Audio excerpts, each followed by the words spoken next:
Hi gamers, I'd like to talk about the Ghost Recon game for the Nintendo Wii. I'd also like to do a review for this game and compare my review with IGN's review. I felt like IGN gave this game a bad review, but not only that, they gave it an unfair one. The problem with IGN is they don't know how to differentiate between facts and opinions. Not only did they get the facts wrong for this game, but they flat out lied about the game. And my guess is that they were trying to compare it with a full-fledged Ghost Recon game. And you shouldn't do that. If you rate a game, you should rate the game for what it is, and not for what it isn't. So in this game, I'm going to talk about the AI, the graphics, the sounds, the weapons, and the controls. So let me go ahead and start with the AI. Okay, the AI in this game is actually pretty amazing. It's not perfect, but overall it's really good. Which brings me to IGN's review of the AI. IGN stated, and I quote, "The stealth missions often result in frustration thanks to your questionable AI comrade." The stealth missions result in frustration because of the questionable AI comrade? Okay, I've never experienced that. I've never had a problem with the AI. Even in the stealth missions, the AI will always select a target other than the one I've selected and will wait for me to fire first.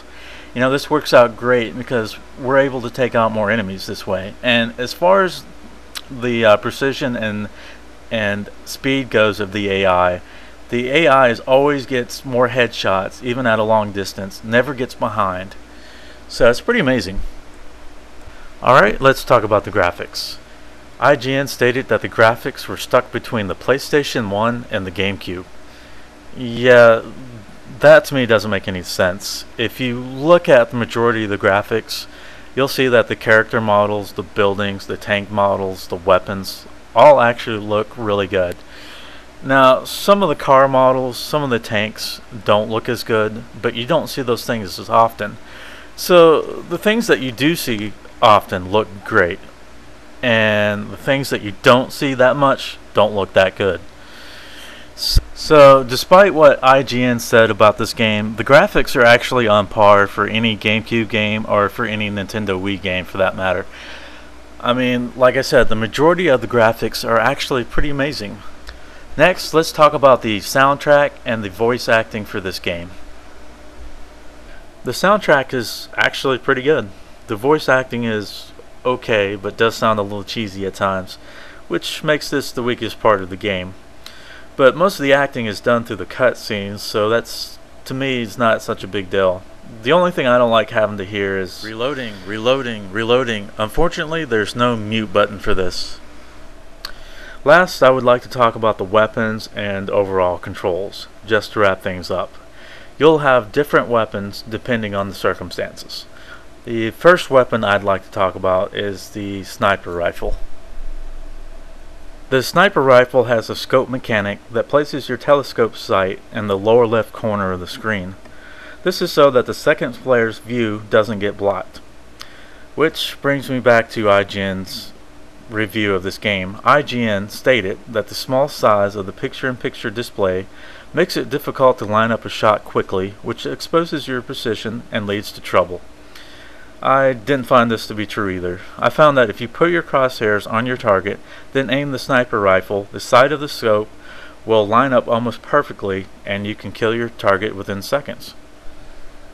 So once again, IGN is wrong. I mean, they are completely wrong. The sniper rifle is actually one of the easiest weapons to use. I'm able to use it without taking any damage, without it exposing my precision, without it leading to loss of life. I mean, you do take damage using all the weapons, but the sniper rifle, you're going to take the least amount of damage compared to any weapon. Alright, grenades. Grenades, I will admit, take the most practice. And if you're having trouble throwing grenades, I recommend that you use the grenade arc. In order to throw a grenade, you have to hold down the uncover button, then press and hold the fire button, which is B. The longer you hold the fire button, the further your throw will be. The problem with this is that it takes too long to throw a grenade, which does expose your precision and lead to loss of health. And if you move the remote too early, you will end up missing your target. The grenade arc definitely helps and indicates where the grenade is going to land, but it's still hard to judge distance. Despite all this, I've actually gotten pretty good at throwing grenades. Right, the rocket launcher. The rocket launcher is primarily used for blowing up helicopters and tanks, although you can use it to take out your rage against an enemy soldier. There's nothing like overkill. The rocket launcher is easy to aim, but in order to shoot it, you have to hold down the fire button for about 4 seconds. And if you get shot, you have to start all over again. But this is where the second player comes in. While you're targeting a tank, the other player has to target the soldiers. This makes for a fun co-op experience.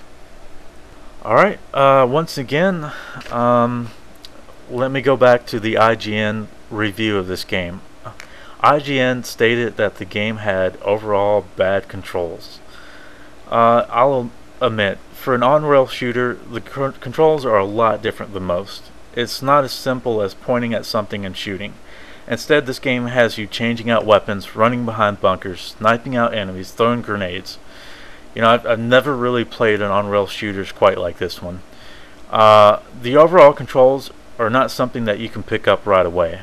You know, there's a little bit of a learning curve, and if you're not used to using the Wii remote, then it's going to take even longer to get the hang of it. But the truth is, I mean, if you take the time to learn the controls, you'll find them to be pretty good. I mean, once I've played the first 2 levels of the game, I found the controls to be really good. I mean, I even have a sure shot rifle, which I use for the game, which makes the game a lot more fun. My conclusion on IGN: the problem with IGN is when they review a game that they don't like, they'll rush through it, they won't learn the controls, they won't learn certain aspects about the game, and they'll do an unfair review.